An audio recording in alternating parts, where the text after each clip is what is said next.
നീ വെറുതെ ഉറങ്ങാൻ ഉണ്ടാക്കണ്ട. ഇത് ഒരു തരം സന്നിപാതത്വമാണ്. ഉറങ്ങി തെളിയുമ്പോൾ അത് മാറും. രാവിലെ ഞാൻ ഡോക്ടറെ കൊണ്ടുവരാം. നീ കരയാതെ നേരം എടുത്തോട്ടെ. നേരം പുലർന്നു. ദേവയ്യൻ ഡോക്ടറെ കൊണ്ടുവന്നു. ആ ഡോക്ടർ പരിശോധിച്ചിട്ട് ദേവയ്യനോട് പറഞ്ഞു, മിസ്സസിന് ഒരു അസുഖവും കാണുന്നില്ല, പിന്നെ അവർക്ക് നല്ല ക്ഷീണമുണ്ട്, രക്തക്കുറവുണ്ട്, ഞാൻ മരുന്ന് എഴുതി തരാം, ഇതൊക്കെ കൊടുത്താൽ മരുന്ന് കുറിച്ച് കൊടുത്തൊരു ഡോക്ടർ പോയി.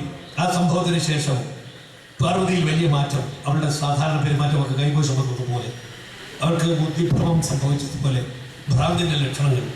അവൾ ഒറ്റയ്ക്കിരുന്ന് പൊട്ടിക്കറി, ചിലപ്പോൾ പൊട്ടിച്ചിരിക്കും, ആഹാരം കഴിക്കില്ല, മരുന്ന് കൊടുത്താൽ അത് വലിച്ചെറിയും. ദിനം പ്രതി അവൾ ശോഷിച്ചു വന്നു. അവളുടെ മുടിനാരിഴകൾ അങ്ങനെ ഊർന്നു പോയി. അക്ഷരാർത്ഥത്തിൽ കുറേ ദിവസം കഴിഞ്ഞപ്പോൾ അവളൊരു പേക്കോലമായി. അവൾക്ക് കൃത്യമായ ഉറക്കമില്ല. എപ്പോഴെങ്കിലും ഉറങ്ങും, എപ്പോഴെങ്കിലും ഉണരും. ഒരു ദിവസം അർദ്ധരാത്രി അവൾ ഉണർന്നു. ആ മുൻവശത്തെ വരാന്തയിൽ വന്ന് പുറത്തേക്ക് നോക്കുമ്പോൾ പുറത്ത് നല്ല നിലാവുണ്ട്. അകലെ ആ തടാക തീരം കാണാം. താനും ദേവയ്യനും ഇരിക്കാറുള്ള ആ തടാക തീരത്ത് നിലാവെളിച്ചത്തിൽ അവൾ കണ്ടു ഒരു സ്ത്രീയും ഒരു പുരുഷനും ഇരിക്കുന്നു. അവൾക്ക് മനസ്സിലായി, ദേവയ്യനും സീതമ്മയും. അവൾ അങ്ങോട്ട് കുതിക്കാൻ വേണ്ടി, പക്ഷേ അവൾക്ക് ത്രാണിയില്ല. അവൾ പരീക്ഷീണയാണ്. അവൾ കുഴഞ്ഞ് നിലത്ത് വീണ് പോയി. ബോധമില്ലാതെ അവളെ കുറേ നേരം കിടന്നു. പിന്നെ എപ്പോഴോ എഴുന്നേറ്റ് അവളെ കിടക്കിൽ പോയി കിടന്നു. മറ്റൊരു ദിവസം ഇതുപോലെ അർദ്ധരാത്രിയിൽ അവൾ ഉണർന്നു ആ നടുത്തളത്തിൽ വന്ന് നിൽക്കുമ്പോൾ മുകളിലേക്ക് ഗോവണി ആരംഭിക്കുന്ന മുറിയിൽ നിന്നപ്പോൾ മുകളിൽ ഒരു സംഭാഷണം കേൾക്കാം. ദേവണ്ണം, ഇതെന്താ നിങ്ങളൊന്ന് കുറിച്ചിട്ട് വന്നിരിക്കുന്നു?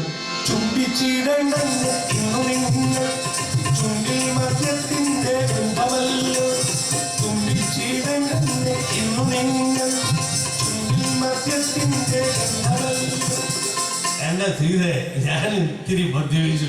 നിനക്ക് ഇഷ്ടമല്ലെങ്കിൽ മേല ഞാൻ കുടിക്കില്ല. ദേവണ്ണ, ഒരു കാര്യം ഓർമ്മ വേണം.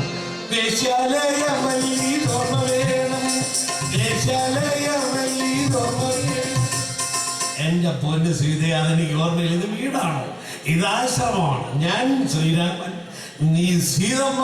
ഞാൻ ശ്രീരാമൻ, നീ സീതമ്മ. ഇത് വിളകുന്നാണല്ല, ഇത് വഞ്ചമണിയല്ലേ.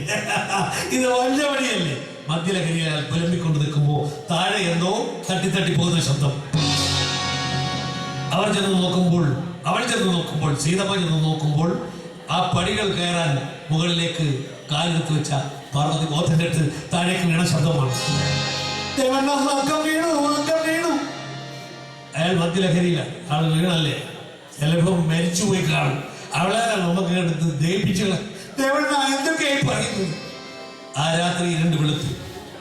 ആ സംഭവത്തിന് ശേഷം പാർവതിയിൽ നല്ല മാറ്റം. അവൾക്ക് സാധാരണ പെരുമാറ്റം തിരിച്ച് കൈവന്നതുപോലെ.